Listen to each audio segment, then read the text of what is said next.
Hello, everyone. This is Lynn Cremado for Yoga U Online, and I am here today with Lillah Schwartz. She's the author of Healing Our Backs with Yoga, an essential guide to back pain relief. Lillah is a yoga practitioner with more than 30 years of experience. She had the blessing, I would say, of having studied with the master BKS Iyengar and some other really great teachers in the Iyengar lineage. And she's also got a background in massage and cranial sacral therapy. So she brings a depth of understanding to her work that includes anatomy, kinesiology, biomechanics, movement, function, and all of that other good stuff that it's great to bring into the studio. And so it's kind of no wonder that she's found her niche in working with back pain and back pain relief through yoga.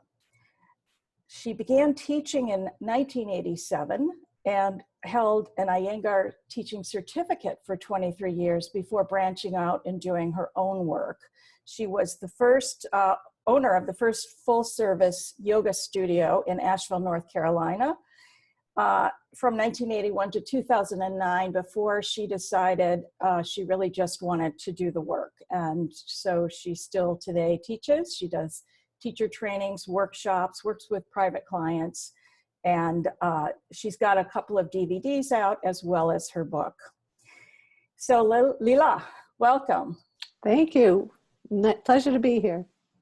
You know, I think people are pretty aware these days of the proliferation of back pain, and it's becoming pretty well known that it's the top reason for people missing work. It's the #1 cause, I believe, worldwide of disability.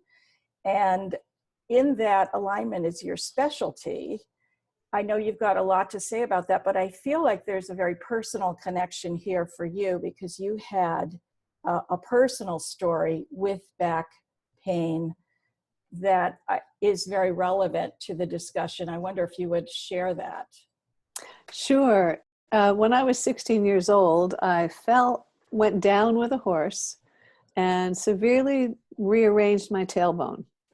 I didn't do any spinal damage, but I basically don't have a tailbone. It doesn't sit where it's supposed to sit.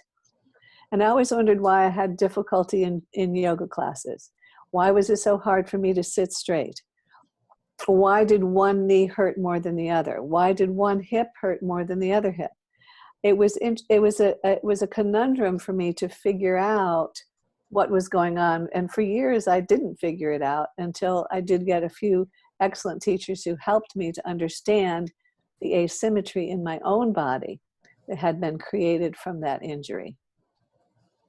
So it took you a while to find, I'm not sure people would typically look for pelvic asymmetry as a source of their problems.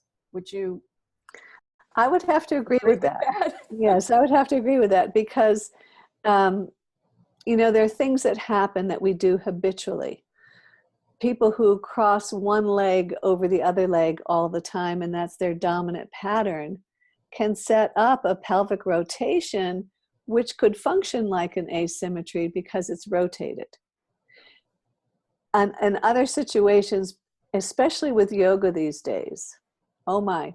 So I just spent this past weekend at the Asheville Yoga Festival, which was a really lovely festival. And I loved it because most everyone in classes were 30 years younger than I was.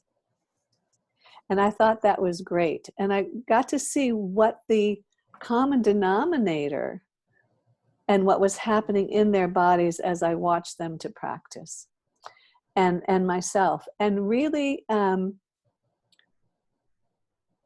there's so much deep, stretchy energy in yoga, and especially in the vinyasa classes and the power yoga classes. There's so much big, stretchy energy that people are actually creating imbalances in their pelvis and in their SI joints that weren't there before.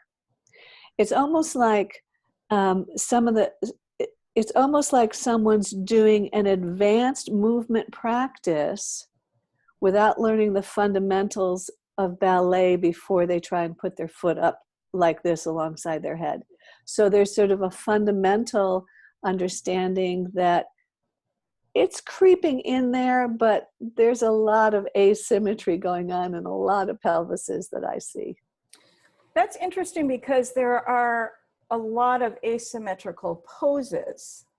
So I suppose if you bring an asymmetrical, can we say samskara, if you bring an asymmetrical pattern into an asymmetrical pose, and then you add that word stretch, yes, and lengthen, that you're actually almost creating a problem that wasn't necessarily there. right. So one side might be more stable and holding some stability, and the other side might be more unstable, but you're stretch. And then the other thing that happens is that people go, oh, I'm looser on this side, so I can stretch much further on this side. And they take already a pattern that's out of balance and make it become more out of balance by how they're stretching, because they're overstretching. And then when there's pain involved, the painful muscle is always the weak muscle. So if the muscle's really gotten overstretched and then it tries to stabilize, it kind of gets spastic and painful. And people say, well, but I feel it on this side. I feel the pain on this side. Shouldn't I stretch it? And I have to say, not necessarily. Yeah. You may want to stretch the other side. You may want to look where foundationally you're out of balance and try and recreate some balance, starting with your base, which would be the pelvis. So the opposite, of course, of the stretching would be strengthening. Do you first want to go and look for alignment and then talk about strength, or would you, how would you counter the overstretching? Where do you start there?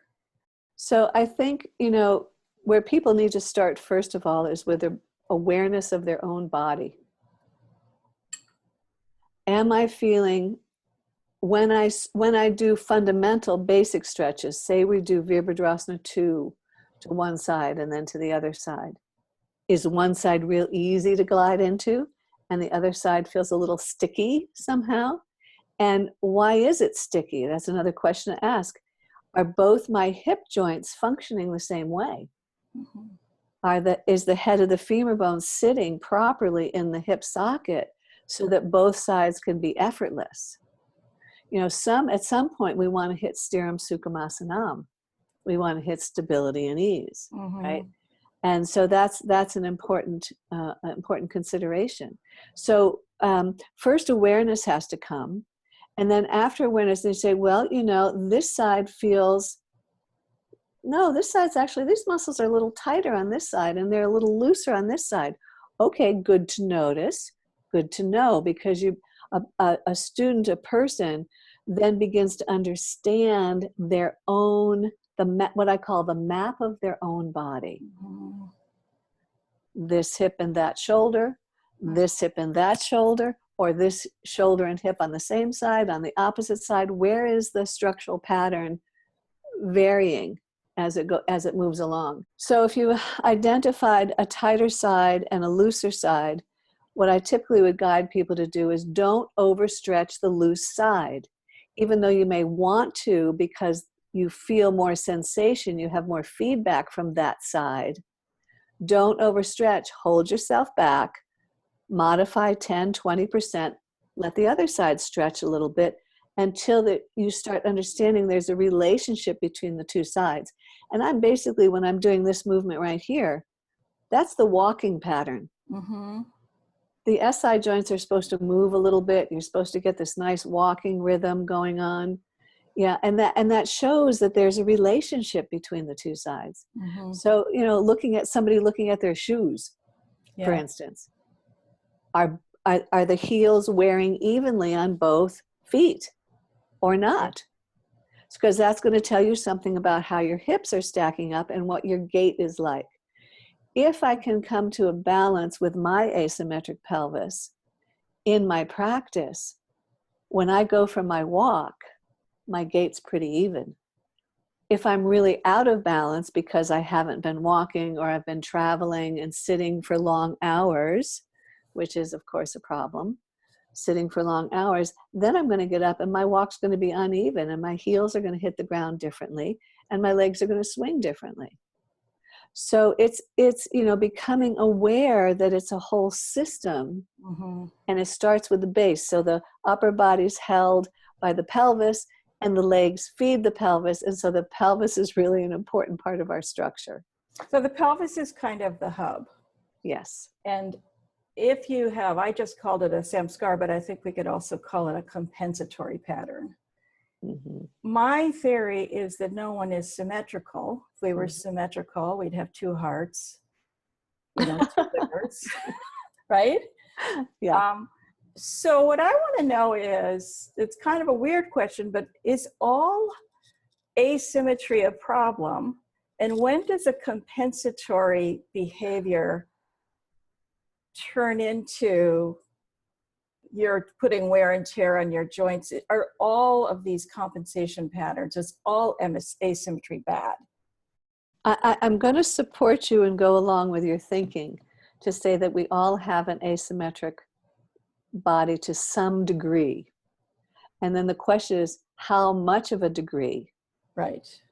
And that's where the compensatory patterns or the discomforts begin. If the degree is great enough. I had a wonderful weekend. There was a fellow here in town he travels around the world teaching the Thomas Myers work with the anatomy trains. And he was at the festival. I had a blast with him, of course. Fairly young fellow, really clear, really requesting that everybody up their understanding and start raising yoga up to a higher level, which is exactly what the intent of Yoga U is, with all the wonderful work that's offered on Yoga U, is to start raising the bar a little bit so we actually get more understanding and more function rather than less. Living in the Northern Hemisphere, water spirals down the drain clockwise. In the Southern Hemisphere, it does counterclockwise. Guess which way their pelvises tend to spin? Oh, interesting. Oh, interesting. Yeah. Yeah, and that comes out of, people from the Rolf Institute and that kind of work. Yeah, it's really interesting. So we can certainly exacerbate that by leg crossing, repetitive motion activities, injuries to the pelvis. It's really important. I always ask them when they come in, they start complaining of hip pain. My hip hurts. It's always one side. Yeah, it's always one side. And my hip hurts. The first question I want to ask them is, did you ever fall and land on your tailbone? Did you have an impact injury that altered the way your body took the injury, where the muscles may have, or the fascia, not just muscles? I say muscles all the time because I came from an anatomy background to start with. But the deeper thought on that now is it's not just the muscle, it's the proprioception of the fascia and what happens with the fascia when the fascia is also contracting. Right. It's not just a muscle. The muscle's moved by the new research showing the muscle's moved by the nerve endings that impregnate the muscle through the fascia, inside the fascia. So it's pretty exciting stuff, actually. I actually say soft tissue and hard tissue because it's all, in my world, it's all connective tissue. Yes. And if you see it muscle merges, it just becomes tendon or ligament or fascia, or fascia. It's right. all connected. And that kind of takes me back to the hub, because where you were describing, it really is kind of a hub. You've got psoas, you've got pelvic floor, you've got the rotators, you've got the TFL in the back. How do you assess, as a clinician, as a teacher and a therapist, how do you assess balance and symmetry? And well, the first thing I'd like to do is see somebody walk. And I want to see that in a good walk, there's a little bit of movement on each side of the iliums, the iliac crest, that whole body of the pelvis. does have a small movement on the sacrum when we walk. That's normal. But some people walk like this. Mm-hmm. Some people walk like this. Some people walk and drop a foot like that, right? So watching somebody walk is a really helpful way to start investigating. And then I also look for the ease of the gait. How long is their step? Can they take does their step have ease, or is it kind of stuck as they walk?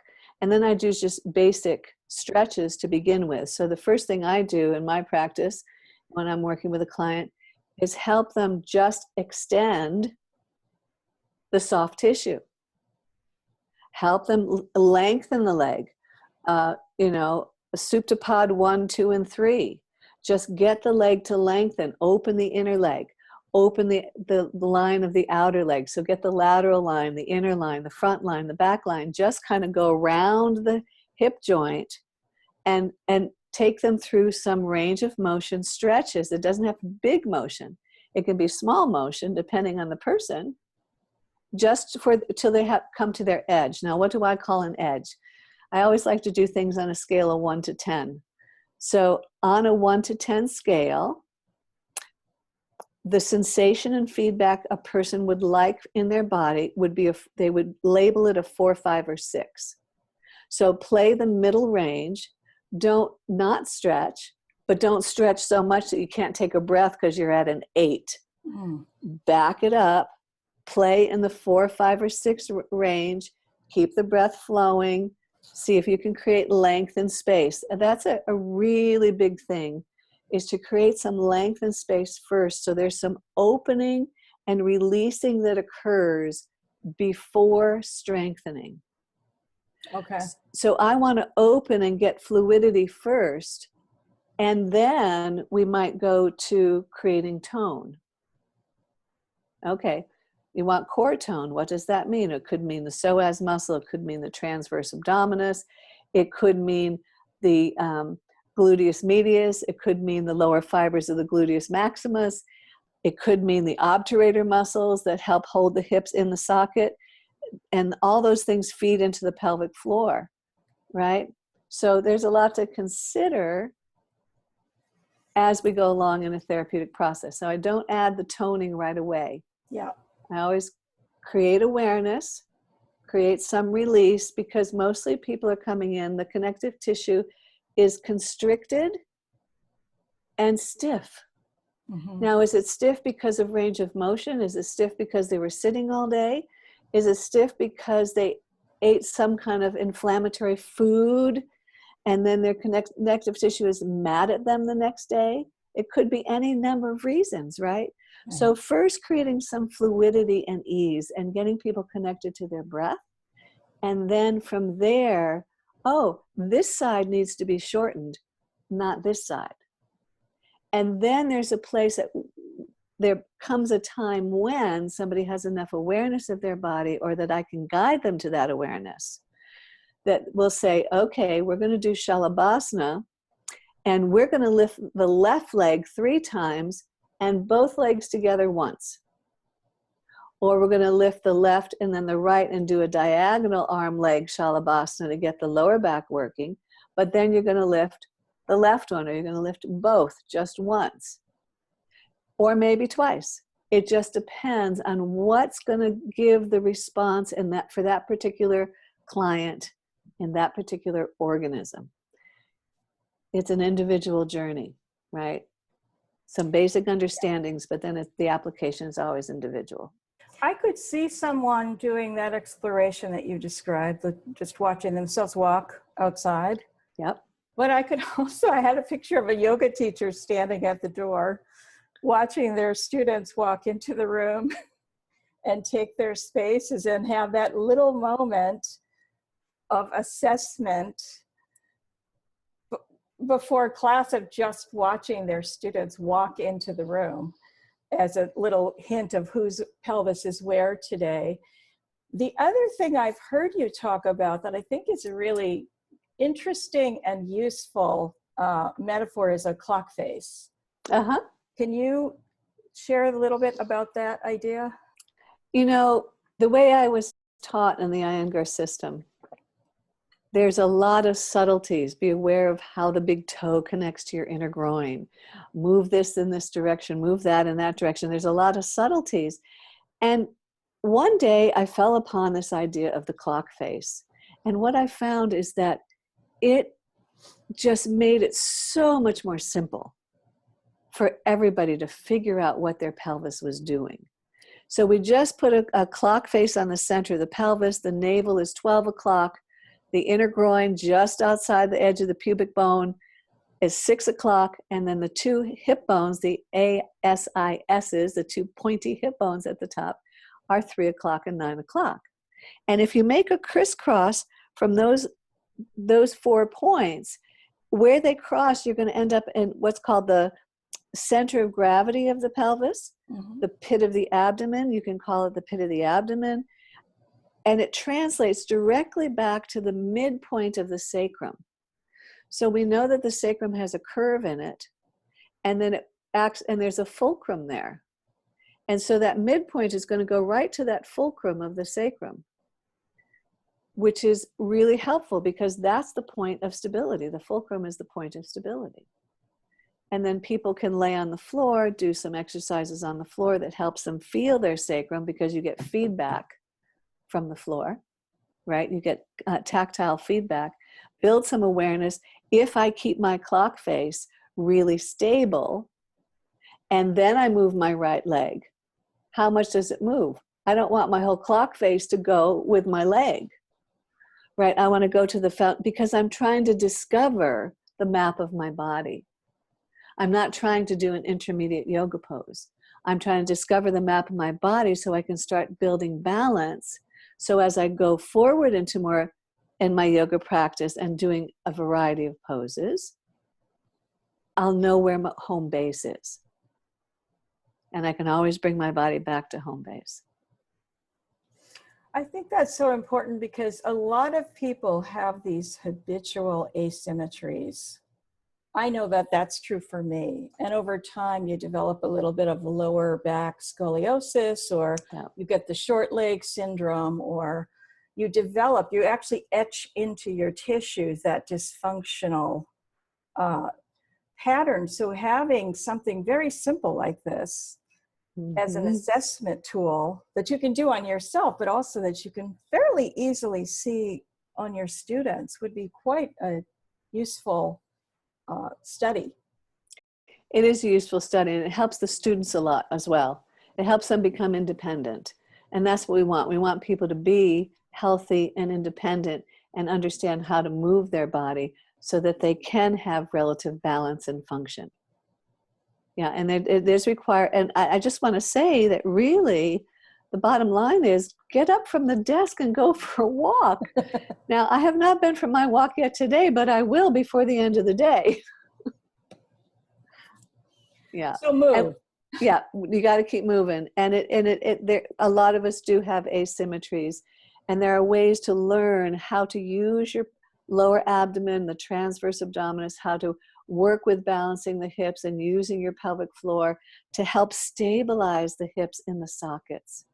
And that's very important for anybody with an asymmetric pelvis. Without that, the lower back's always going to take the compensation or the abuse of the legs not tracking well. But of course, that compensation pattern that you just described, when you did this to your hip, this shoulder just exactly went off the charts, right? So exactly. A little bit, I know you said the word subtle, and I think that's the right word, but a little bit of asymmetry right there at the hub is going to resonate. Yes, yes, all the way up to the shoulders, to the head, how the head sits, how the eyes sit in the socket. It's going to go all the way up. Yeah. And the other piece of that I'm not sure that yoga teachers think about as much. I think we might be more comfortable with sort of sagittal plane, but that idea that there's rotational, that the asymmetry is actually rotating things and creating a whole different dimension. And that's how people end up with a short leg, quote unquote. Because they get measured when they're lying flat, And so they don't have a short leg if they get measured when they're lying flat on the floor, but as soon as they stand up, there's a little shift that occurs, and suddenly one leg's shorter than the other. Yeah, so most everybody who has a short leg, long leg doesn't have a short leg, long leg. They have a pelvic rotation. Right. And there's a prejudice. The pelvis moves on one side and not on the other. And so it's discovering what those are. And so that's the hope with the asymmetric pelvis course that I'm offering, is the hope that... Yeah, you're bringing, it's called, I'm going to give you a little intro to that.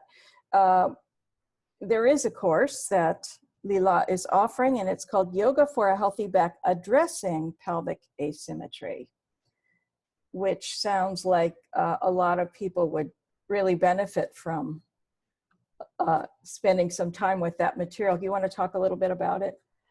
Well, I'm just going to say that I did work with a model at that time who had a fairly solid asymmetric pelvis. I mean, a distinct asymmetric pelvis.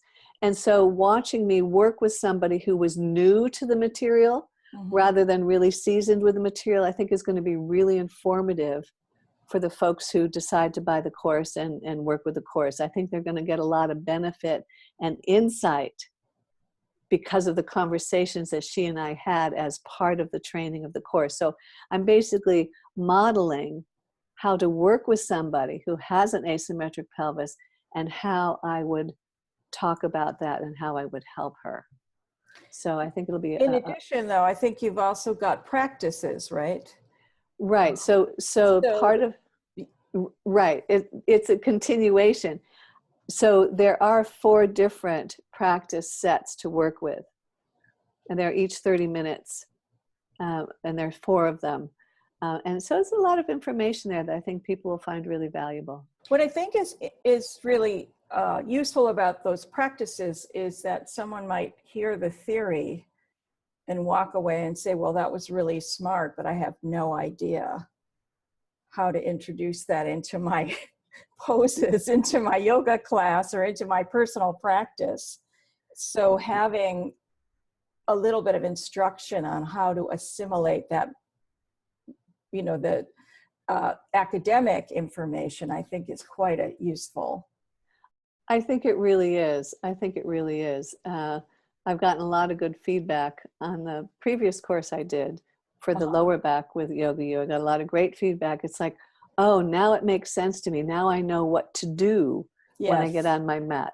So I hope people will have that same response to this course for the asymmetric pelvis. Well, this has been very interesting, and I, as always, want to know so much more. So I will definitely check out your course to get even more information, because I think asymmetry in the pelvis, you're right, this tendency to do more extreme, and not just yoga, but if you look at just the word extreme and put it with any physical activity, people are hurting themselves. And so to understand how to get back to ground zero with your pelvis, I think is a...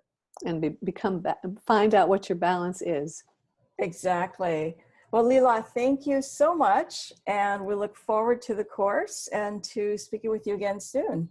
Great. Thanks, Lynn. Appreciate it. Yoga U, thank you for stopping by, and we'll talk to you again soon. Bye-bye.